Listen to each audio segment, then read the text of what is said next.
The magical hand of Solomon can summon demons. The ancient Gnostics knew the forbidden truth of the Old Testament God. The esoteric secrets and symbolism in today's video will rock you to your core. The mighty hand of Solomon, king of the demons. The hand of Solomon is an ancient symbol of devilry, witchcraft, and magic dating back to the very earliest days of the Old Testament. Upon Solomon's hand is a ring of great power, which is still in use today in secret circles that you aren't going to believe. A real King Solomon of Israel lived 3,000 years ago. He was the son of King David, the man who slayed Goliath. His approximate date of birth was 970 BC. He was a judge, a ruler, and he built the first temple of the Jews in Israel. But there's more. Solomon was also a wizard king who could control demons and use magic. Some scholars think Solomon may have been the last true wizard on this planet. His power came from his ring. It's said in Jewish tradition that Solomon possessed a ring that allowed him to control demons and bend them to his will. He used the ring to force a gaggle of demons, or is it gaggle? What do you call a group of demons? Maybe horde would be a better word. Solomon used a horde of demons to build the temple of Adonai. According to the ancient record, Solomon's magic ring was a six-pointed star similar to the Star of David, but it had some special tweaks done to it. The triangles of the star were done in an interlocking weave, which supposedly confused demons and prevented them from attacking Solomon. The Ring of Solomon is such a famous artifact that it appears throughout the traditions of the Old World. It crops up in Islamic folktales and Western occultism. One of the richest sources of information on King Solomon's use of symbols is the Testament of Solomon. This isn't a testament like the Old Testament, it's considered a pseudepigraphic treatise, meaning although it's religious in nature, it isn't accepted as the Word of God. And why would it be? The text was allegedly written by Solomon himself. In this ancient book, the author claims to be Solomon recording events that happened to him during the construction of the first temple. One of the stories explains how Solomon received his magic ring. Solomon stumbled upon a child who kept getting skinnier and skinnier despite being given plenty of food. Solomon watched the child wither and was desperate to help. When Solomon realized the child was being tormented by a demon, he prayed to God for assistance. God answered by giving Solomon a magic signet ring with symbols of power engraved upon it. This was the beginning of Solomon, the demon king, as in the controller of demons. Starting with Horus, the demon who was tormenting the young boy, Solomon twisted the devils away from their evil deeds and forced them to work as his own slaves. When Solomon was done with his demons, he put them in bottles and buried them under monuments in Jerusalem. What happened to those demons after is a matter of speculation. Some tales claim that when King Nebuchadnezzar of Babylon captured Jerusalem, the first temple was destroyed, and the demons were released. To this day, they continue to plague the living, whispering evil in our ears and tempting us with wickedness. Have you ever encountered one of these nefarious entities? As for the hand of Solomon in our modern world, it is still used for its symbols of power. The ancient sigils on the Ring of Solomon are a staple of modern occultism, used in every kind of dark ritual you can imagine. Some still believe that with the right magic, the right words, and the right symbols, you can control demons.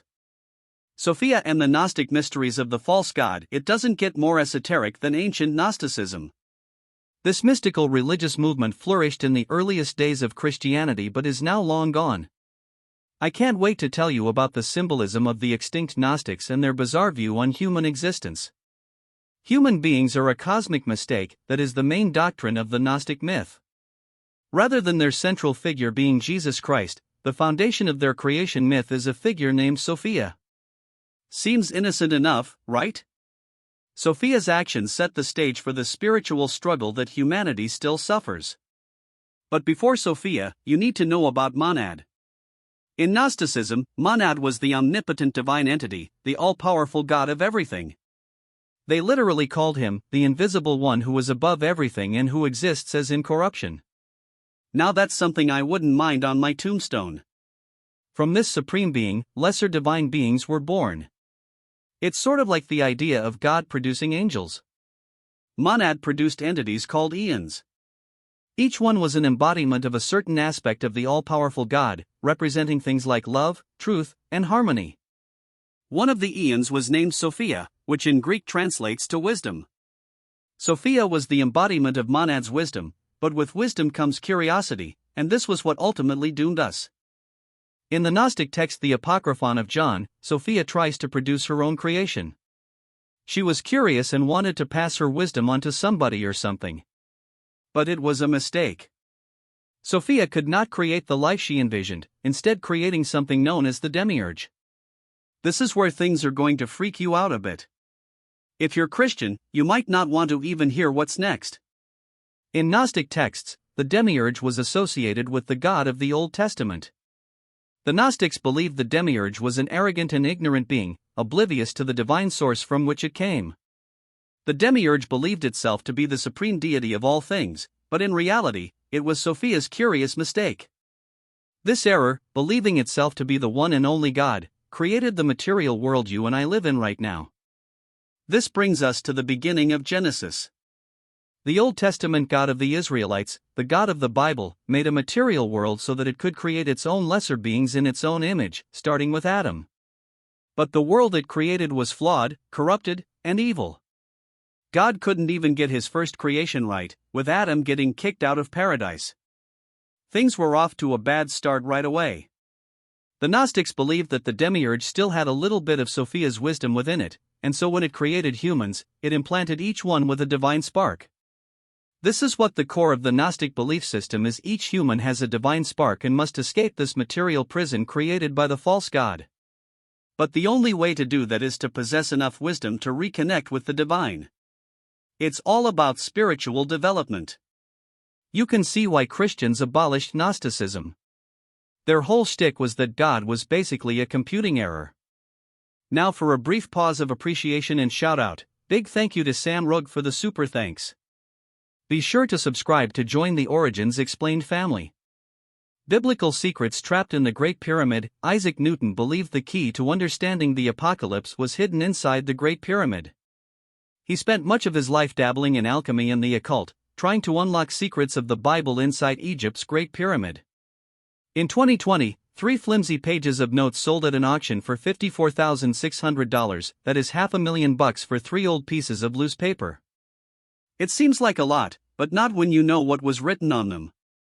The pages contain notes on the biblical apocalypse and alchemy written by Sir Isaac Newton. Not only was the famous mathematician trying to find proof of his theory of gravity, manuscript specialist Gabriel Heaton said Isaac was also trying to rediscover alchemical wisdom, specifically, alchemical wisdom possessed by the Egyptians, then lost with the collapse of their ancient civilization. Isaac Newton was just like you and me. He believed people of the ancient world had knowledge of something that modern people could hardly even comprehend, and he was hell-bent on finding it. You might be wondering how Isaac Newton got away with such strange ideas, given that he lived in the early 18th century. If the church had known what Isaac Newton was up to, he would have been deemed a heretic. He would have been bullied into silence, like Galileo before him. Isaac kept his ideas to himself. His notes on the biblical apocalypse only resurfaced years after his death in 1727. His descendants kept the papers a secret. It was only recently that what Isaac Newton really believed came to light. In the 1680s, Newton began studying the pyramids.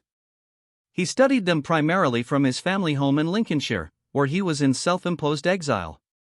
Newton was having a feud with another scientist named Robert Hooke and locked himself in his house. Isaac was especially interested in the unit of measurement used by the builders of the pyramids, the cubit. He believed the cubit was the secret to figuring out the exact dimensions of all ancient structures. And do you know what he was more interested in than the pyramids? The first temple in Jerusalem, the one built by King Solomon, the demon wizard. Isaac Newton had his own personal Da Vinci Code going on. He thought that if he could understand the cubit, he could translate the dimensions of the original Jewish temple, which would then yield the key to understanding the apocalypse. And if Newton could unravel all these mysteries, he could confirm his theory of gravity. When his unpublished notes were recently sold, the auction house noted that for Newton, gravity came secondary. His primary interest was alchemy and theology. Sadly though, he died before ever discovering the lost secrets of the Egyptians, and he never did predict when the apocalypse would occur. These Freemasonry symbols are everywhere. The all-seeing eye, a symbol that's on your dollar bill staring you in the face, is a product of Freemasonry.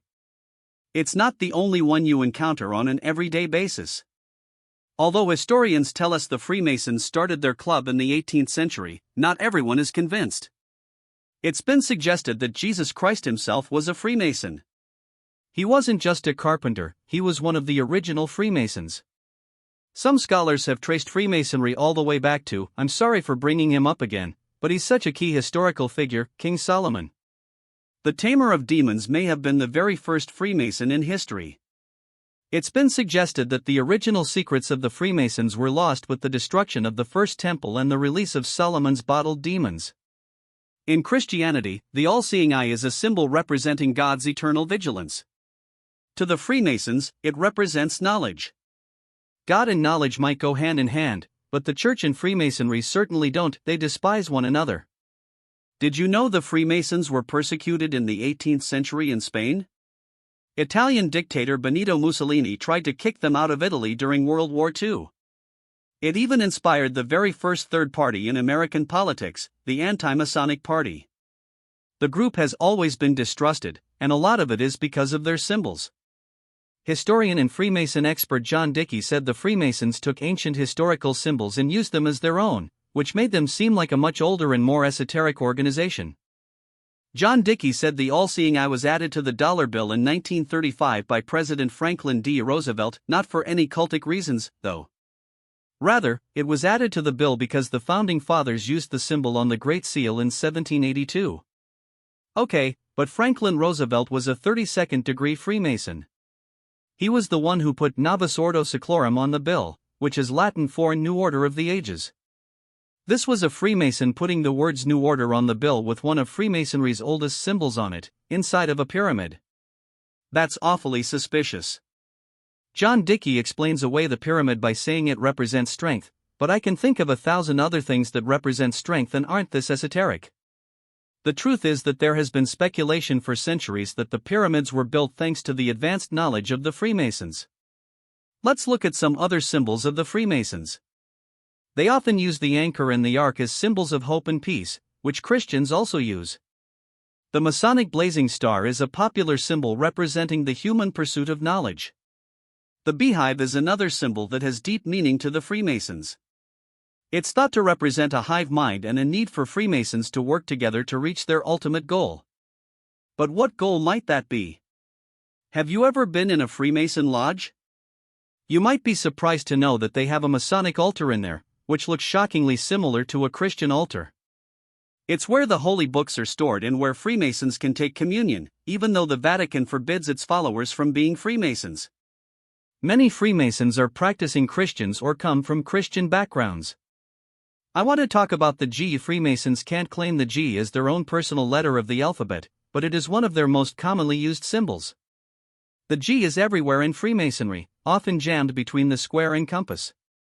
What it means is a matter of great debate. Some say the G stands for God and that Freemasons secretly belong to the one true church that the Vatican has been trying to destroy for more than 1,000 years. Others say the G stands for geometry and that the Freemasons are a perfectly ordinary group of builders. The third and most intriguing possibility is that the G stands for Gnosis and that the Freemasons are secretly Gnostics. They could be the only surviving sect of Gnosticism left in the world. The secret energy of the days of the week.